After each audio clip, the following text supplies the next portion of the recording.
Well, will intra-Africa trade flourish in 2018?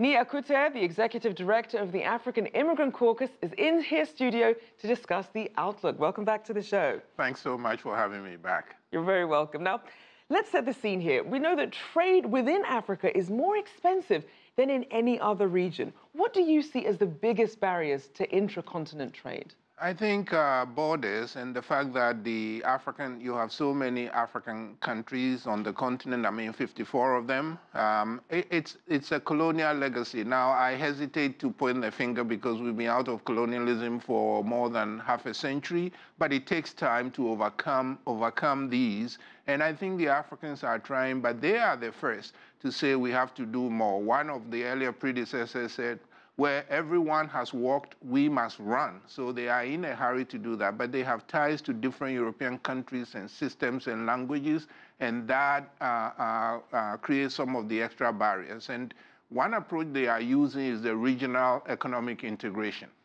Now, tell us more about that. How will that be working? You have, based on regions, you have SADC in the south, you have ECOWAS in the west, you have East Africa, you have Central Africa, you have North Africa, and basically they are trying to expand among themselves. For instance, the movement of people.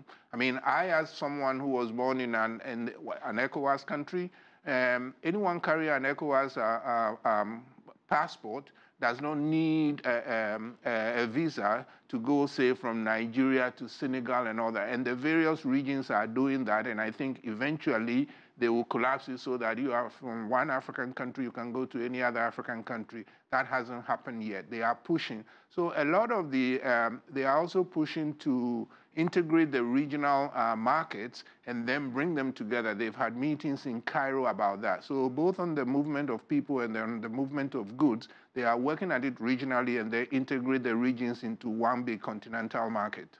And we've certainly seen some improvements, but so far Africans need to enter about 55% of states. They need a visa, according to the AfDB. And we know that the African Union did launch its first continent-wide passport in July of 2016. How far do you think visa reforms will go to really helping improve trade on the continent? I think that's really the low-hanging fruit, saying that if you hold up the green passport, the African Union passport, you can go to any country. That's the easier one. And in fact, they have started issuing them to powerful people and members of the African Union Commission and high civil servants, but soon it will trickle down to everybody. So that kind of passport for everybody, I think, is the easiest one. Actual transportation, traveling from country to country, the border checks. When you fly, you are well off. I have, driven on the road through several African countries, and that's where the toughest problems are. Now, I also want to look ahead to the African Union Summit. We know that some of the pre-arrangements are underway at the moment. Now, this year's theme is Winning the Fight Against Corruption, a Sustainable Path to Africa's Transformation. Why is that so important at this period in time?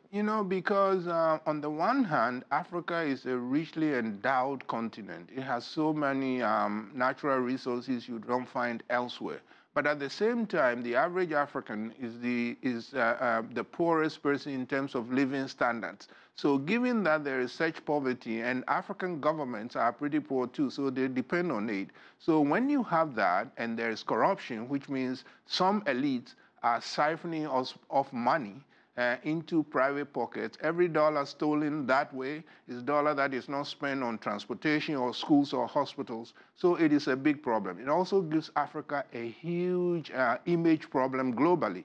But I have to add that, there is another injustice that is not called corruption, but to my mind it is. It's the global trading system where resources taken from Africa are underpriced. It's called illegal financial flows. It's valued at 60 billion, 60 billion with a B, US dollars, every year taken from Africa. That is also a sort of corruption, but it's not talked about. The corruption by African elites is bad, and it should be stopped, but it happens in a context.